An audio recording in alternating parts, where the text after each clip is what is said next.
We strive to capture the essence of an effect's visual design, rather than the design being a byproduct of an algorithmic simulation or procedural process. For example, we used simple particle simulations to drive the placement and timing of hand-drawn sprites, as well as creating procedural elements that looked hand-drawn. Composing these effects in screen space and animating on twos heightened the desired look. For destruction, we created a procedural modeling tool that generated stylized shapes.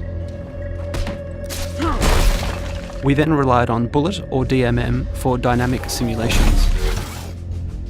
We also created ink lines on the characters' faces and hands. These ink lines needed constant adjustment throughout the animation to maintain their 2D-inspired design. We developed a system that used machine learning to predict drawings based on previous example data. The use of machine learning sped up our workflow and saved our iteration time. Our clothes and hair challenge was the animation style. As a nod to hand-animated action cartoons, the characters were animated on twos or arbitrary frame, with an emphasis on sharp lines and exaggerated silhouettes. The cloth had to hit specific shape but move in a physics-based way. Simulating cloth or hair directly on this type of animation data would have looked jittery, as if the character was shivering.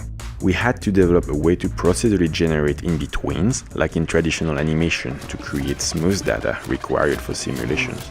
Getting this simulation back onto stepped characters required getting the geometry to line up with all of the different stepped scenarios.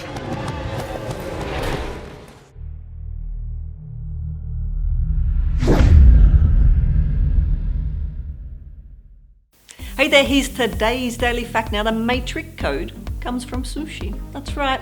Those complex looking green digits scrolling down the screen in the matrix may look like mysterious code, but in fact they were symbols from a sushi cookbook scanned by the movie's production designer.